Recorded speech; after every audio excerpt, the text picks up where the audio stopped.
Good afternoon. Welcome to the University of Rio Grande's Voices of Rio.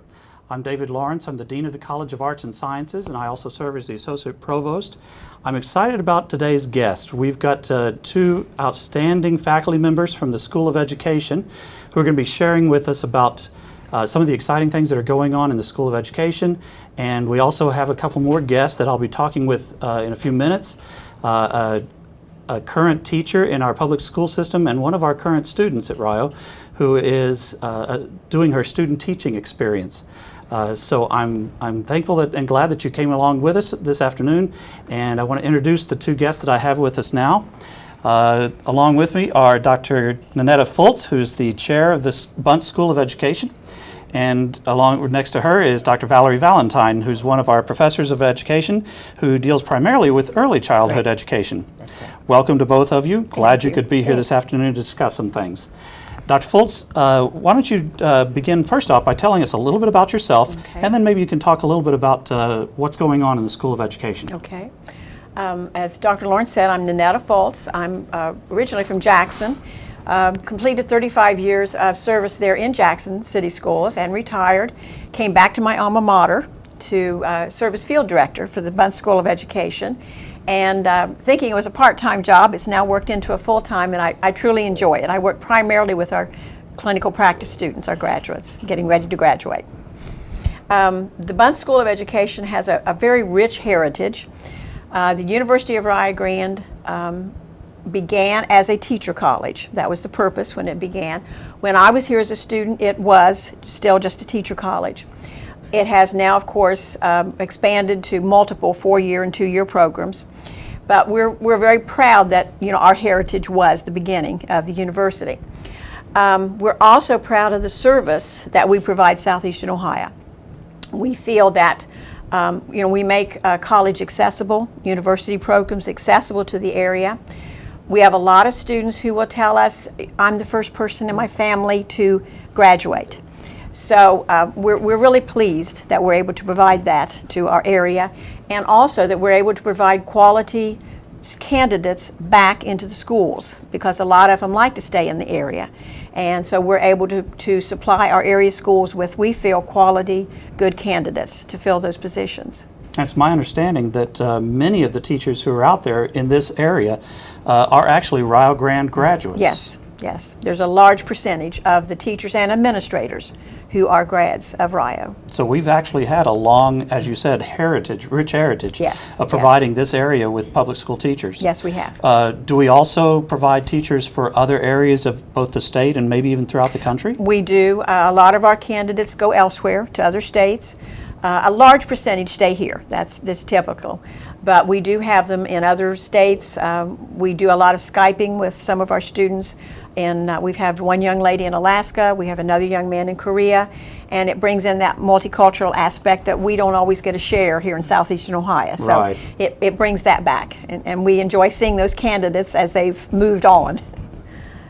And I understand that there's a new program that we just started recently that we're calling a Fast Track. Yes. And can you talk a little bit about that, what it's for, who's involved in that? Certainly can. We do offer several programs. We have one 2-year program in early childhood. We also have several 4-year programs, and one of them is an intervention program. And the intervention is a K through 12 license that works with intervention or special needs students. We found that there was a need in our area for people who already have a degree, but it's not in education, but they want to teach. So we started this fall, initiated a new program, which we call, as you said, our Fast Track to Intervention. They can attend classes on typically Monday evenings, and it's a 4-semester program. They started this fall, they will finish next fall in Christmas time with an intervention license.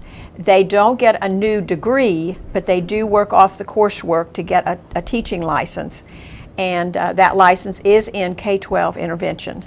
And we're very pleased with that. We have several in the program that have just started. We will start a new cohort every fall. And anyone who's interested, please give us a call. We'd love to share the information with them. Again, it's for those people who already have a 4-year degree, not in education necessarily.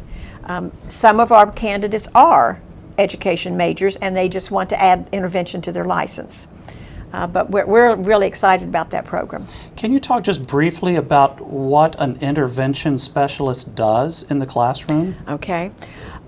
Intervention specialists work with those children who have some special needs, some disabilities. It can be emotional, it can be physical, it can be developmental. Current programs, a lot of times the intervention specialist will go into the classroom and work with the master teacher, work with the regular classroom teacher in a co-teaching situation. Sometimes they will have pull-out programs where they pull children into a small group setting, 2, 3, 5, and work with them individually. Okay. But that's the typical intervention program at this time. Okay, interesting. And so you're pleased with the results that we've had so far? So far, we're really excited. We're hoping to grow the program, and some of the people are already substituting in the schools, and that's how they've really come to an interest in teaching. If you have a 4-year degree, you can get a substitute license in Ohio, and so a lot of them are already subbing in the area schools, and now decide, yes, I would really like to be a teacher. So intervention is the only license we offer at this time in that program. But it would be nice to be able to expand it to other areas, licensures. Okay, and so if potential students are interested, they can just contact you, Yes. or contact the institution, University of Rio Grande, and then we can forward that information on to you. Yes. And so the new cohort starts when? And it would start next fall. Next the new fall. group would start in the fall, August of 2016. Okay, good to know. My other guest here, who's been sitting very patiently Very waiting for us to get here, Yes. is Dr. Valerie Valentine, who works primarily with the early childhood Yes. education. Welcome. Thank you. Can you tell us just a little bit about yourself, and then maybe talk a little Sure. bit about the early childhood education program? Sure. I am not exactly from this area. I grew up in Circleville, Pickaway County, just a few counties that's up just the a little road. north. The edge of Appalachia, just a little bit north. And I started working at the university in 1995 as the director of the daycare center, and moved to a faculty position, still in early childhood. And I love it. It's a great place to work. It's fun to work with little kids. I was out in schools today observing student teachers, and the kids are wonderful. The teachers are wonderful. And you're right, Rio has had definitely an impact in our local schools, because there were groups of teachers that I recognized who were students here at one time.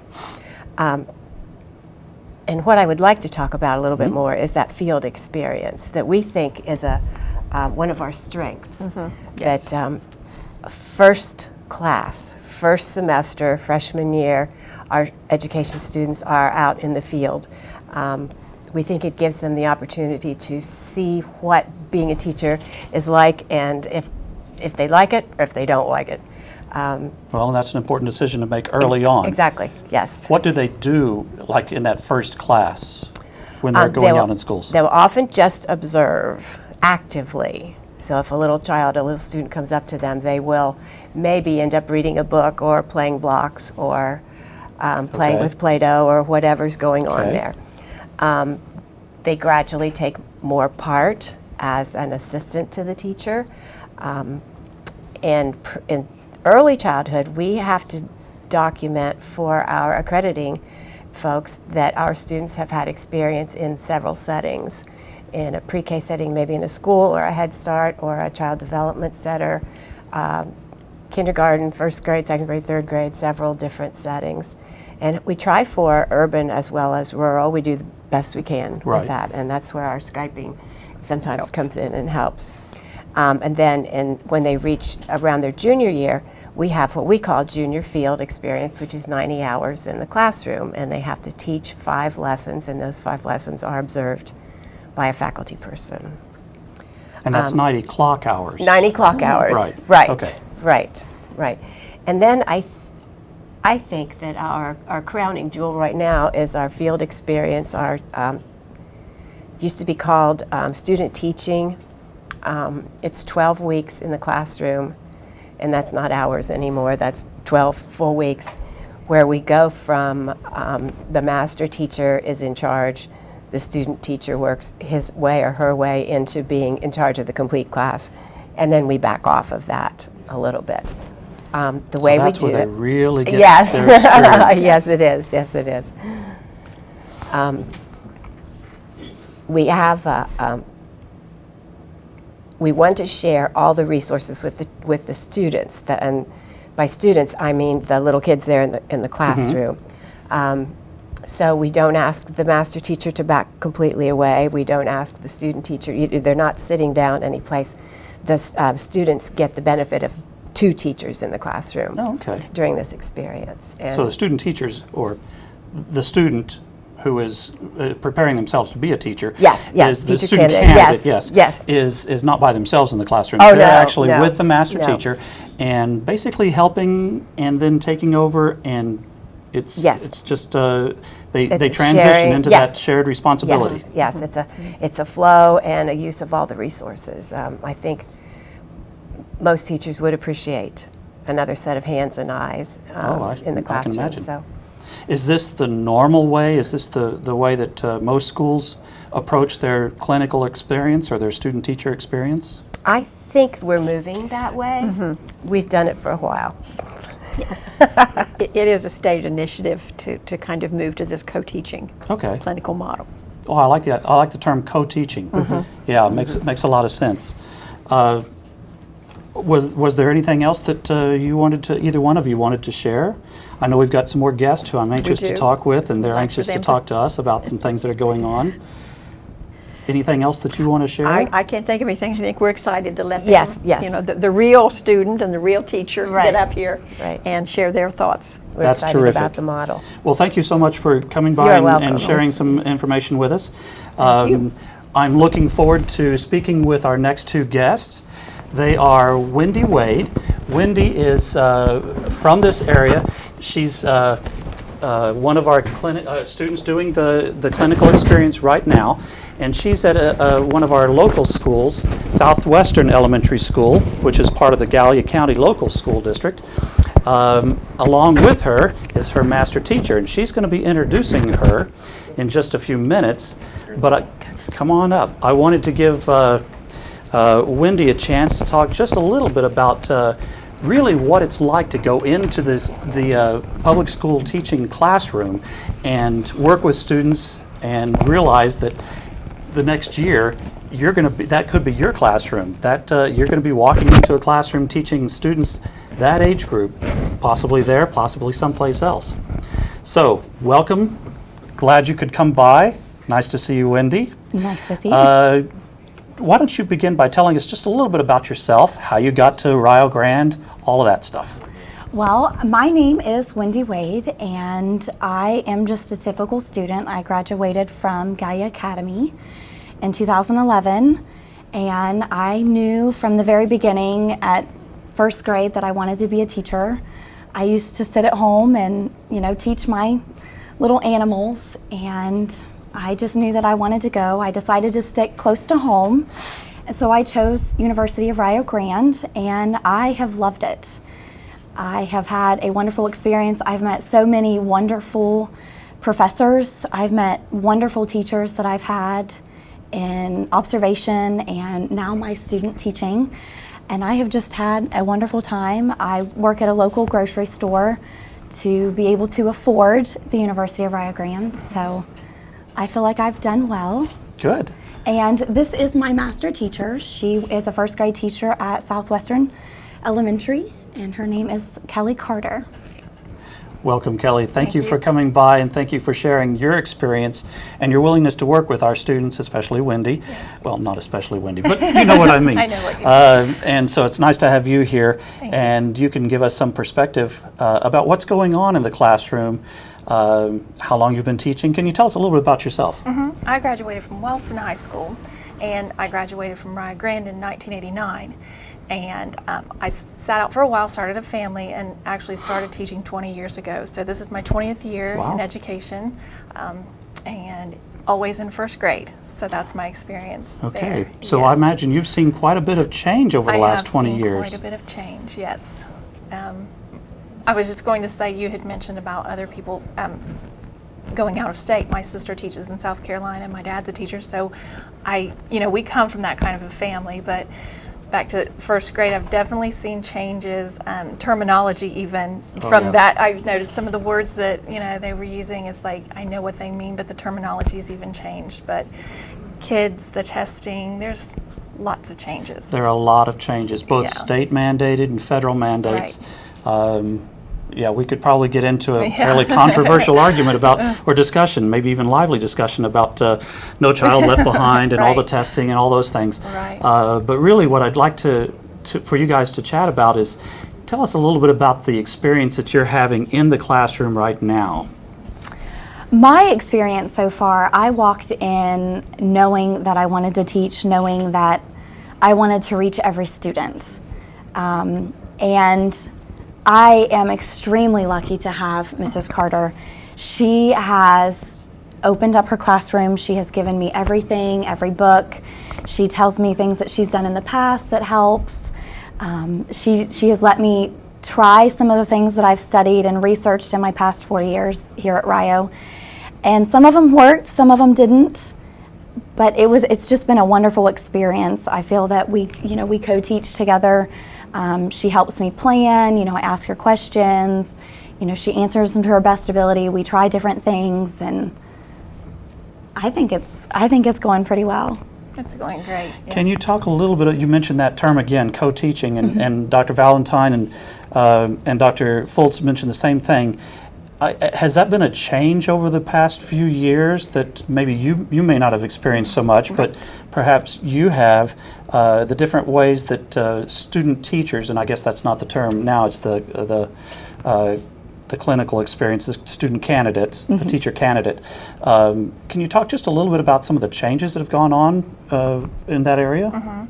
Well, when I did my student teaching, Rio Grande was on semesters, and I also had a BD certificate. So I did 4 weeks, 4.5 weeks in the classroom, a special needs classroom, and 4.5 weeks in a 4th grade classroom. And so it wasn't a lot of experience like, I feel like the kids are getting now. And it was a lot of, I would just take over exactly what that teacher had done. Depending on which teacher I guess you would work with, but I felt like being there that short of a time, I just needed to do and keep the kids on track of what he had done. So I think they're getting much more experience now, the way that it's done. So transitioning into that co-teacher type of Right. model allows the teacher candidate to do more with the students? Yes, like we didn't do the co-teaching. I completely took over at that point, but when I did this. Now, Wendy and I, we work together. Our conversations are really important to see, which kids need help, which don't, and we go to those kids and we work together to make sure, like she said, she wants them to reach all of them. So we do our best to do that by co-teaching. So it really is almost a matter of having two teachers in the classroom. Yes. Absolutely. And that I've been in some classrooms. I've got a 9-year-old son in 4th grade, so I've seen some of that and recognized that those kids can be a handful, and having two teachers there could be really advantageous. Yes. Absolutely. And you feel the same way? Yes. One thing that I asked Mrs. Carter when I first started was I wanted a couple weeks just to teach myself, just to kind of really get the feel, be the teacher, be in control, and do kind of what I wanted to do. And she was all about it. She was really nice, and I've done it, and I learned a lot by experience and by doing. Firsthand, I learned that with one person sharpening their pencil, all of them sharpen their pencil.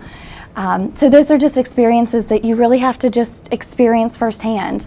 And now, if I'm up teaching something and Mrs. Carter, I did this last year and it really worked, she just walks right in and, she talks to the kids, and they get my side, this is how I learned it when I was in 1st grade, and she comes up and this is how they learned, and I think that we really do reach all the kids with that.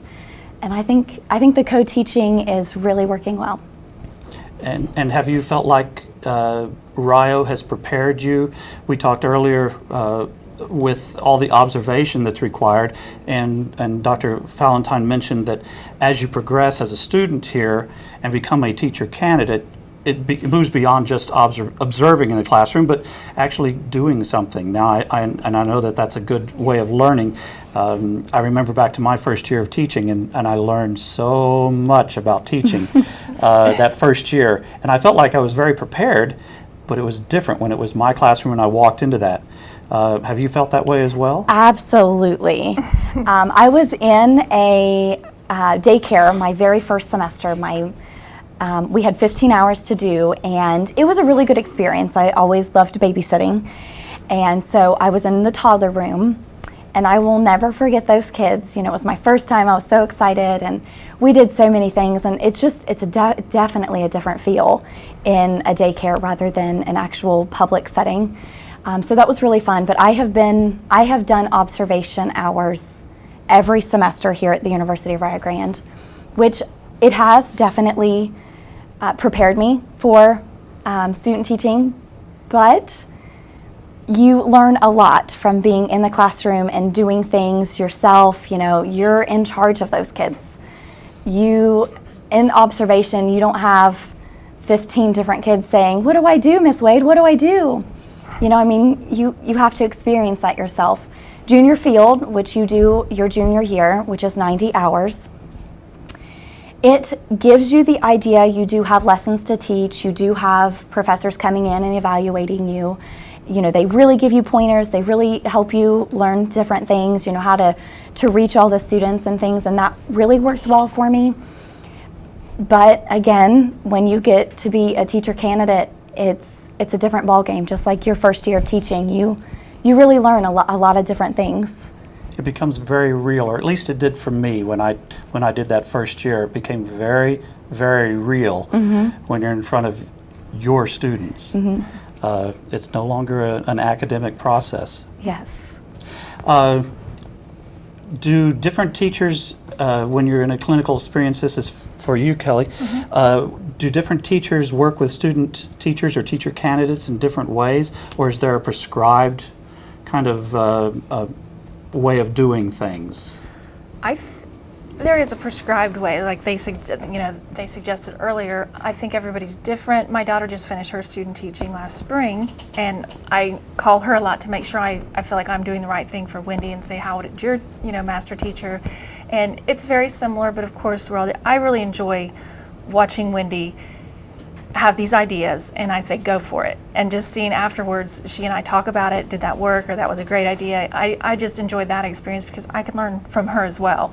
And so I think it depends on the teacher, but mostly it's laid out the same way. But I've really enjoyed having Wendy because she does get so excited about it, and she has so many different ideas, and I'm all for trying it. That's what I told her. I try things all the time. Sometimes they work, sometimes they don't, but that's teaching. And well, that's I think true. she's learning that. Have you had other student teachers or teacher candidates? I have. I've had lots of observers. I've had a couple student teachers, and I'm so impressed with how professional they are coming from Rio Grande. They really are, and they really know their stuff. So I do enjoy having them, and I really like watching them because I just want to see how their lessons turn out, and I like to see, Wendy learn because she reflects is one big thing that I've noticed about her. She continually is talking about how she could get better or what didn't work or what did work, and she gets excited about it, and we talk a lot about that.